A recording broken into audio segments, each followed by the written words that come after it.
Começando o 23º episódio da série Viver de FIIs, nesse episódio eu vou comentar sobre os acontecimentos de maio, e muita coisa aconteceu nesse mês, trazendo uma certa instabilidade para o mercado e também no desempenho da minha carteira, que desde o começo está dando 37% de rentabilidade, o que seria quase o dobro do IFIX, o índice de fundos imobiliários, no mesmo período. Então, pegando nesse mês, nós tivemos a tragédia no Rio Grande do Sul devido às fortes chuvas. O impacto disso não acabou, vai demorar para acabar, o estado ele virou um cenário de guerra. E há muita incerteza quanto a como e o quanto será gasto na reconstrução do Rio Grande do Sul. Se a gente pega a última reunião do Comitê de Política Monetária, também podemos falar que ela trouxe certa surpresa, devido tanto ao resultado, corte de 0,25 pontos percentuais na Selic, e muita gente esperava um corte de 0,5%, quanto a como ver esse resultado também, com um Copom que aparentemente estava dividido, embora agora, depois da divulgação data do Copom, até uma fala do Galípolo falando que pensou em votar 0,25 também, e o ministro Haddad depois falou também que essa divisão era muito mais rumor do que verdade, então isso deu uma apaziguada. Mas o ponto é que se antes nós tivemos uma sequência de quedas de 0,5 ponto percentual na Selic, e no começo do ano vários bancos e research projetavam a Selic em 9%, 9 ponto alguma coisa no final do ano, agora a situação mudou. Se a gente pega as opções de Copom, que é mais ou menos um proxy daquilo que o mercado espera das decisões, ou seja, o pessoal que tem dinheiro envolvido, falando sobre aquilo que espera vir na próxima reunião, já tem mais gente esperando manutenção da taxa e uma menor parte esperando um corte de 0,25,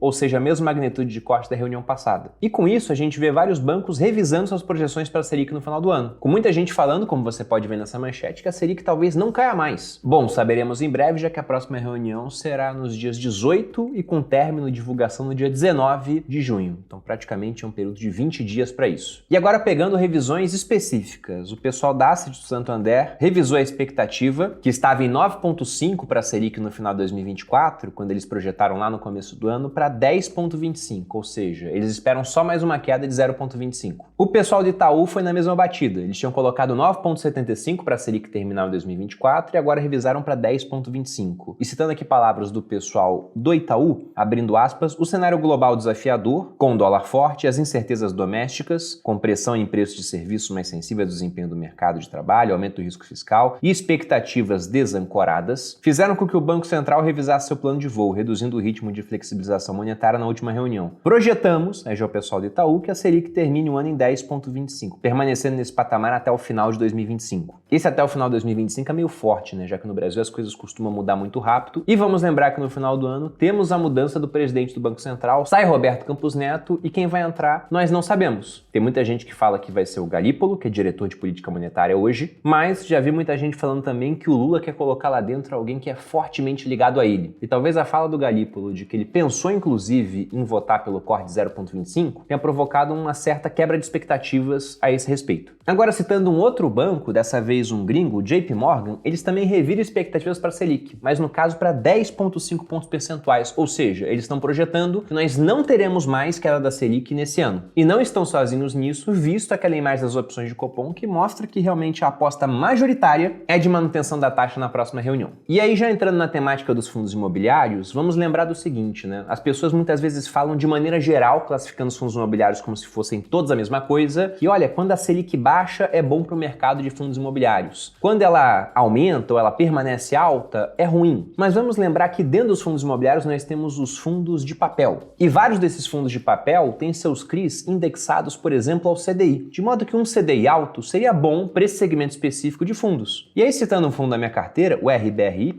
vocês podem ver aqui na tela que ele possui 67% do portfólio composto por CRIs indexados ao CDI. Ou seja, essa manutenção do CDI num patamar de 2 dígitos, para esse fundo específico, não seria ruim. Para quais fundos poderia ser ruim? Para aqueles fundos de tijolo, porque afinal de contas, quanto maior a taxa de juros, maior o custo do financiamento, a menos procura por imóvel e o preço do imóvel tende a não andar tanto. E pegando outros fundos de papel, aqueles que têm os seus CRIs mais indexados à inflação, uma taxa de juros mais alta controla melhor a inflação. E já citando esse ponto, se a gente pega o IPCA, ele subiu 0,38% em abril e nos últimos 12 meses está em 3,69%, o que coloca o IPCA dentro daquela faixa de tolerância que a gente tem para o índice, já que o centro da meta é em 3% e nós temos 1,5 pontos percentuais de tolerância para baixo ou para cima, ou seja, o IPCA até 4,5 estaria dentro da meta do Banco Central. No momento, em 3,69, está dentro da meta. Agora, a inflação ela pode surpreender para cima, já que ela subiu puxada por medicamentos e alimentos, e no vídeo que eu fiz falando da tragédia do Rio Grande do Sul, nós citamos lá o fato fato de que o Estado é um importante produtor de commodities agrícolas. Arroz, por exemplo, soja, também tem um rebanho relevante, então isso pode mexer com o preço de alimentos. E um outro ponto também, isso não vai impactar diretamente, é muito mais uma visão para os próximos anos, diz respeito a como vai acontecer a reconstrução do Rio Grande do Sul. Se a gente usa como expectativa, por exemplo, os dados lá atrás, de década de 60, de construção de Brasília, uma única cidade, tudo foi caríssimo. O Brasil pagou a conta de Brasília via inflação, que não parou mais depois, né? Diga-se de passagem. Se você pega de 64 a 94, um período de 40 anos, nós tivemos durante essas 4 décadas inflação de no mínimo 2 dígitos, às vezes 3, às vezes 4. Lógico que a gente não pode falar que tudo se deve ao custo de Brasília. Não, muito pelo contrário. Uma série de políticas errôneas feitas por diversos governos, principalmente os governos da década de 80, nossa década perdida, onde a inflação ela avançou assustadoramente. Agora o ponto é que, provavelmente, muitos dos recursos que serão usados na reconstrução do Rio Grande do Sul serão gastos acima da arrecadação, o que vai aumentar o endividamento do Estado. Com uma dívida maior, geralmente os juros para financiar a dívida ficam mais altos. Esses juros mais altos podem derrubar mercados, então teremos muita discussão sobre como será os próximos anos por conta dos trágicos eventos que vimos no mês de maio. Agora, saindo do futuro e voltando para os acontecimentos do mês de maio, o IFIX ele ficou basicamente estável, caiu somente 0,05, já a carteira ela teve uma apreciação de 0,69. Um outro número que vale ser comentado é o de número de investidores em FIIs, que chegou a 2.677.000. Disso, 76,2% são pessoas físicas, 17,9% pessoas jurídicas e 4,5% são institucionais. Então veja que o mercado de FIIs ele é dominado por pessoas físicas, mas tivemos também a chegada de mais institucionais, o que também fez com que o mercado batesse recorde em termos de volume de negociação. Na média, estamos negociando 285 milhões por dia. Isso é muito interessante porque é um mercado que ainda sofre com problemas de liquidez, principalmente quem quer montar posições maiores, às vezes demora mais tempo para conseguir fazer isso. Eu obrigado a comprar por um preço muito diferente daquele da última negociação, já que você geralmente encontra gaps entre o melhor preço de compra e o melhor preço de venda. Então, com mais gente negociando, mais liquidez. Mas eu pessoalmente prefiro que esse mercado fique mais restrito a pessoas físicas, porque a pessoa física ela faz negócios piores. Então é mais fácil para quem estuda, que é o nosso caso. Elas vendem por preços mais baixos, compram por preços mais altos, quem estuda acaba tendo uma vantagem. O institucional ele faz melhor o dever de casa, tem equipes profissionais para isso. Então quando esse mercado tiver com muito mais volume vindo de institucional do que de pessoa física, ele tende a ficar mais eficiente, como é o caso do mercado acionário, e num extremo como é o caso do mercado americano, que é muito mais eficiente do que o nosso, então é muito mais difícil encontrar barganhas. Até por isso que lá fora eu invisto via ETF, enquanto aqui eu ainda faço esse picking de montar minhas posições tanto em ações quanto em fundos imobiliários. Um outro ponto que vale ser comentado também é da questão dos fiagros, que estão passando pela sua primeira crise. Se a gente pega em termos de retorno, como vocês podem ver na tela, veja que o fiagro é o azul clarinho. Ele está tendo um retorno abaixo das outras classes de ativos, tanto em janelas de 1 mês, quanto de 6 meses, quanto de 12. E provavelmente isso deve continuar com inadimplência de agricultores sendo afetados pelas condições climáticas. Notavelmente, né, agora no mês de maio, pelas enchentes lá no sul. Se a gente pega estimativas em termos de prejuízo para a agropecuária, nós temos um número aí de 2 bilhões dado pela Confederação Nacional dos Municípios. Só que isso pode ficar pior. E vamos lembrar que eventos climáticos não são exclusividade do sul do Brasil. No ano passado já havia acontecido enchente no sul e seca no centro-oeste. Então nesse ano a gente pode ter novamente nossa safra afetada por conta de outros eventos fora aquilo que já aconteceu em maio. De maneira que para quem está comprado em fiagros a gente pode ter um futuro próximo turbulento igual ao presente. E justamente por isso que eu não tenho fiagros na minha carteira. Eu achava que isso poderia vir a acontecer, além do que tem a condição estrutural também deles serem muito centralizados em alguns poucos CRAs ou em algumas poucas empresas que são no final ali quem vai pagar esse valor do CRA. Feito todo esse preâmbulo, agora vamos dar uma olhada na carteira para ver como é que foi a rentabilidade, os dividendos, o que está atrativo, o que eu vou fazer diante de tudo que eu falei. Para isso eu estou abrindo aqui o MyProfit. Para quem não conhece, esse é um programa que foi criado por um aluno da turma 10 do Viver de Renda, o Rodrigo Poveron. Estamos na turma 25 do Viver de Renda agora, começou nessa semana. E ele tem o intuito não só de consolidar as informações da minha carteira, é o aplicativo que eu uso tanto aqui no Viver de FIIs quanto no Viver de Ações, como também de me ajudar a declarar o imposto de renda. Então o MyProfit facilitou muito a minha vida nesse aspecto. O prazo da declaração, inclusive, já está acabando, é somente até o dia 31, essa sexta-feira. E aí, para você que deixou para cima da hora, eu sei que tem muita gente nessa situação, eu lembro do seguinte, o MyProfit é uma assinatura anual. Você pode usar, inclusive, o cupom PERINE10 para ter 10% de desconto. E assinando agora, você consegue usar o programa para essa declaração, ele puxa os dados da carteira lá da B3, você consegue botar a parte de exterior, criptomoedas, e como a assinatura é anual, você consegue usar também para a declaração do ano que vem. Basta que você não deixe para a última semana. Fazendo um pouco antes, com uma única assinatura, você consegue 2 declarações, fora a gestão do seu portfólio durante todo esse período. Então, mostrando aqui o meu portfólio. Vejam que hoje eu tenho 8 fundos imobiliários na minha carteira,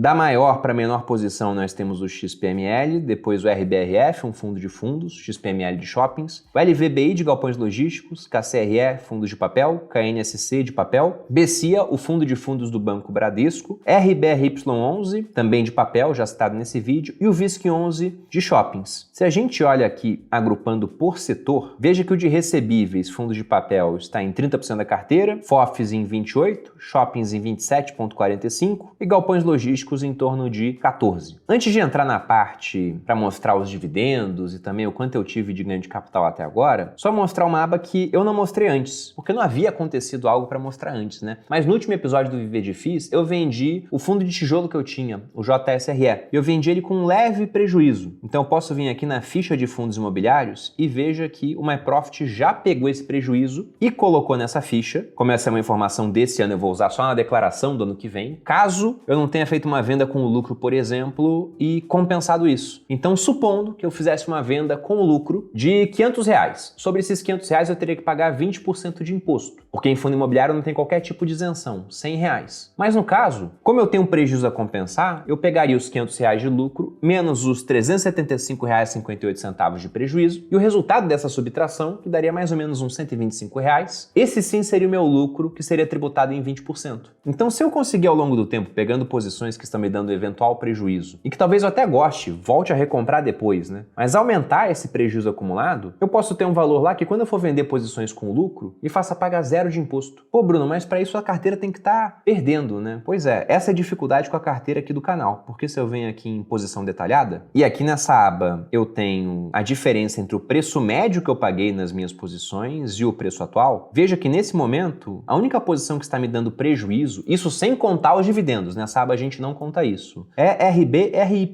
só que é um prejuízo de 0,14%. Então não tem por que eu vender agora, ainda que eu fosse recomprar nos dias seguintes, até porque nos dias seguintes eu não vou conseguir recomprar pelo mesmo preço. Talvez eu compre por um preço mais baixo, talvez por um preço mais alto, talvez por um preço muito mais baixo ou muito mais alto, depende do que vai acontecer, mas como esse prejuízo é muito pequeno, não tem por que vender. Agora, se esse aqui fosse um prejuízo de, digamos, 10%, eu poderia vender esse fundo, recomprar depois o mesmo fundo, passado alguns dias, e agora eu teria exatamente a mesma carteira, mas com um ativo a mais, que seria esses 10% de prejuízo, vamos colocar aqui que seriam R$4.000, arredondando, que eu teria para compensar lucros futuros. Mas não é o caso agora, porque os prejuízos estão muito leves. Então, se a gente pega em termos de ganho de capital, foram R$54.698, e indo para a parte de dividendos, que é aquela que costuma interessar mais ao pessoal que monta uma carteira de fundos imobiliários, estou aqui no meu painel de proventos. Nesse painel eu vou mexer no período, vou colocar aqui recebidos nos últimos 24 meses, ou seja, estou contemplando praticamente todo o período da carteira, e aí veja o seguinte, ele está falando que eu recebi R$78.340 de proventos, ou seja, eu recebi mais em dividendo do que eu tive em ganho de capital. Isso representa um yield on cost, que significa o quanto eu recebo comparado ao preço que eu paguei, é o que eu recebi dividido pelo preço que eu paguei, vezes 100 para ficar em percentual, de 11,83%.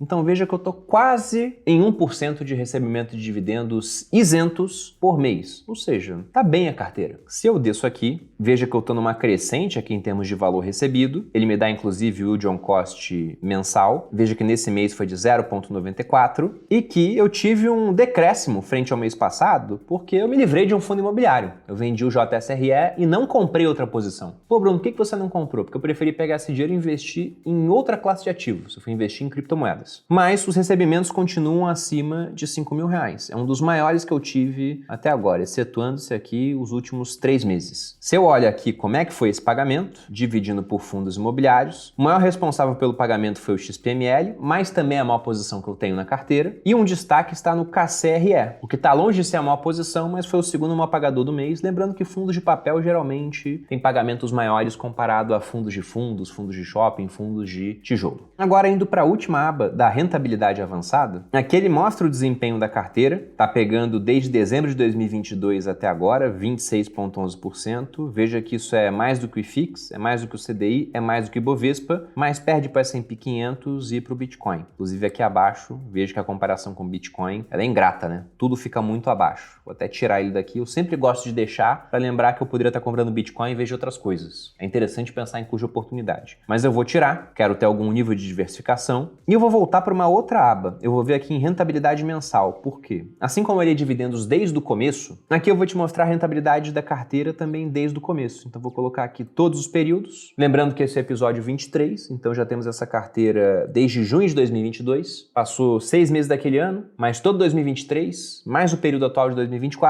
E o que nós temos de rentabilidade acumulada é 37,06 contra 11 do Ibovespa, ou seja, a carteira deu 3 vezes o Ibov, 7 do IPCA, e que bom que foi assim, 19 do IFIX, ela está dando quase 200% do IFIX, e 25,16 do CDI. Então, até o momento, essa carteira aqui ela está indo muito, mas muito bem. Nesse período, inclusive, como você pode ver aqui nesse gráfico, ela está ganhando até do S&P. Quem diria que daria para fazer isso com um fundo imobiliário, né? Sendo que o IFIX em si não está tendo um desempenho tão bom. E aí, com isso, eu termino o giro pela minha carteira, e agora a gente tem que pensar sobre o que eu vou fazer com o dinheiro que eu estou recebendo de proventos diante das incertezas que a gente tem agora. Então, uma coisa é comprar fundos imobiliários de tijolo, por exemplo, ou os fundos de fundos, que no final estão recheados de fundos de tijolo. Era uma estratégia que eu estava utilizando para adquirir esses ativos, no momento em que a Selic iria baixar e chegar até 9%. Outra coisa é manter essa estratégia agora que o esperado, e não é esperado por mim, eu não fico fazendo previsão sobre isso, mas pelo mercado, pegando as opções de Copom, é que o ciclo de queda da Selic ele está muito próximo do final. Talvez já tenha acabado, ou teremos mais uma queda de 0,25 e talvez na próxima venha acabar, segundo a previsão de várias casas. Isso costuma afetar o mercado de fundos imobiliários, pelo menos aqueles de tijolos. Os de papel aí já vai depender. Com o CDI mais alto, vários que têm crises indexados ao CDI se dão melhor. Se a inflação for sair de controle, porque numa próxima gestão do Banco Central serão mais lenientes com isso, os que têm crises ligadas ao IPCA tendem a ir melhor, desde que o IPCA não seja também manipulado, vai saber o que pode acontecer. Então, diante de tanta incerteza nesse mercado, e como eu tô de olho no mercado cripto e tô achando que lá as coisas estão indo bem melhores, e a própria apreciação do meu portfólio nesse ano sugere isso, então eu vou pegar o dinheiro que está caindo aqui desse quadro, os dividendos, e não vou comprar nesse momento fundos imobiliários. Eu vou simplesmente esperar para ver como esse mercado vai se desenvolver. Até agora ele está estável, e com esse dinheiro eu vou continuar investindo